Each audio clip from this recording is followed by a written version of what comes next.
For COP28, are you holding out any hope for the event? I mean, you make a powerful case for the idea that it's a fatally flawed event, given who's hosting it and who's acting as the president. Do you still have hopes for what can be achieved? And if so, what would it take to surprise you on the upside? Well, yes, we have to keep hopeful, of course. I think the deck is stacked against a successful outcome. I will, along with many others, continue to work for as much progress as we can get.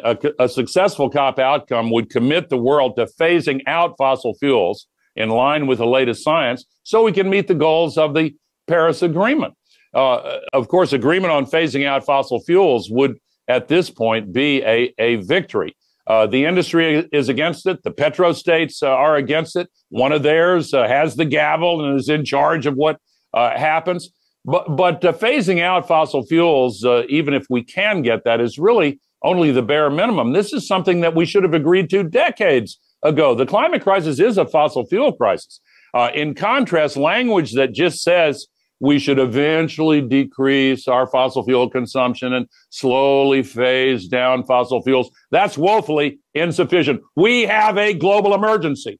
Just look at the incredible catastrophes unfolding all over the world. Canada has been on fire. The storms are getting much more intense. The United Kingdom has another rain bomb alert just today. We saw a third of Pakistan underwater, the worst drought in all of human recorded history in China last year, with temperatures reaching extremely dangerous levels, the ice melting accelerating, sea level rising, tropical diseases spreading, and the mobilization of climate refugees crossing international borders in numbers that have already triggered xenophobia, with the prediction from the Lancet Commission that 1 billion climate refugees could be moving across borders in this century if we continue to expand the areas that are physiologically uninhabitable for human beings, triggering a threat to our capacity for self-governance.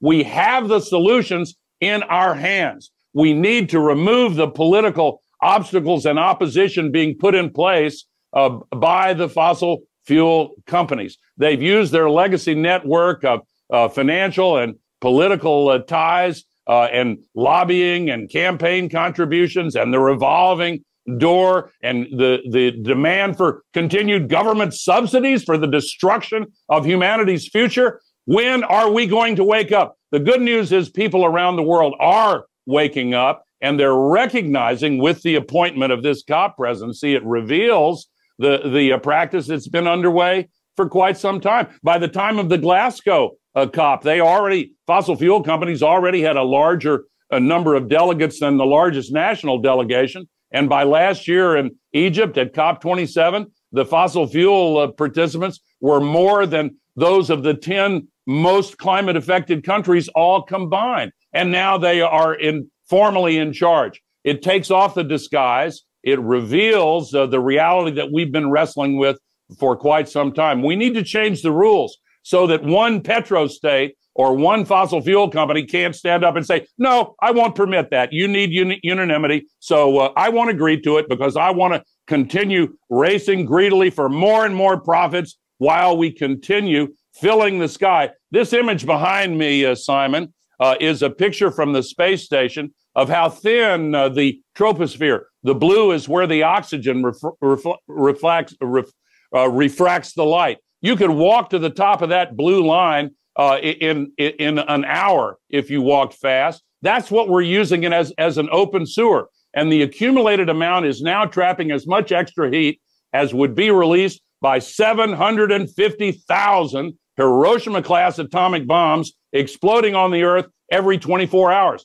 That's why the oceans are getting so hot and putting all that water vapor into the sky. That's why the droughts are hitting more quickly. That's why the storms are getting stronger. That's why the ice is melting. That's why salt water is coming into the aquifers in coastal areas. That's why agriculture is threatened. That's why the IPCC has said we could face a global food crisis with a multi-breadbasket failure if we continue this reckless assault on the ecological systems that undergird the possibility for humanity to flourish. We have developed the alternatives. We have the policies that work. We need to get the political resistance out of the way. And when Sultan al-Jaber says the fossil fuel companies should collaborate with policymakers to advance progress, not impede progress, who's he kidding?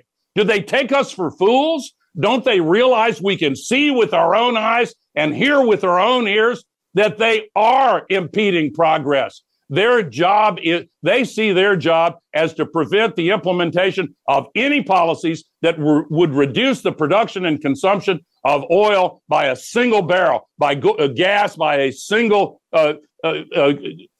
cubic foot, of the coal by a single ton. They want to continue burning more and more and more, and it is a threat to our children and our grandchildren and to the present generation. We have to demand progress and get these lobbyists and companies and politicians that are in their pocket out of the way so that the will of the people around the world who want to save the future, who want to give people an opportunity to hope for a brighter future. If we get to true net zero, if we stop any net additions, the temperatures will stop going up in the world almost immediately. A lag time of as little as 3 to 5 years. If we stay at true net zero, half of all the human-caused greenhouse gas pollution will have fallen out of the atmosphere in as little as 25 to 30 years. We can start the healing process. It'll take time, but we can halt the temperature increase and start turning in the right direction if we can find the political will to overcome this greedy, immoral opposition from the fossil fuel companies who are making so much money from continuing the destruction of humanity's future. But the good news is political will is itself a renewable resource, and we are seeing it renewed in countries all over the world, particularly by young people. But on that question of political will, I mean, as you say, there are reasons for optimism, for example, from the younger generation of politically active people. And yet, in my country, the UK, as you know, we've seen a rollback of momentum from the Prime Minister. It seems to me that it's not just the UK and other European countries. We're seeing similar pressure around climate commitments as some of these commitments start to really become actionable.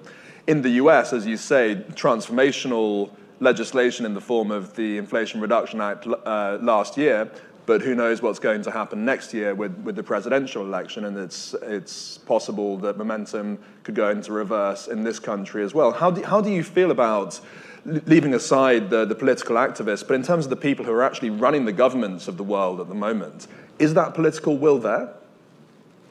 Well, we see signs of it, and the passage of the Inflation Reduction Act was a historic achievement. And then we saw the change in government in Australia and in Brazil, and the continued commitment, for the most part, of the European Union.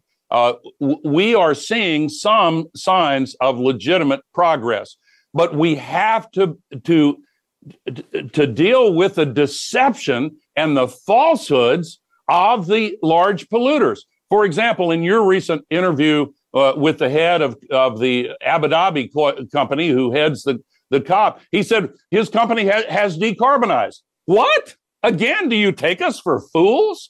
Oh, what he means is that they're using some more renewable power for their internal operations, ignoring the 80% of the pollution that is not covered at all. That would be like a tobacco company saying that they're tobacco-free because they banned the smoking of cigarettes inside their office buildings by their employees, continuing to kill millions and millions of people with the product that's out there. That's the same exact thing. And they're trying to pull the wool over our eyes and make us believe that they're going to take responsibilities for solving this. Well, they're incentivized to go in the opposite direction, but we have a right to demand that they stop blocking and fighting against the efforts of others to solve this crisis. We are now seeing in my country the building of all of these solar and wind and EV and battery facilities in some of the so-called red states, the conservative states, there is a political constituency being built up for the energy transition, Simon. And that is a positive development. We have the direction of travel. The majority of companies outside of the fossil fuel sector are moving, for the most part, in a very determined way. And we're seeing the adoption of clean energy.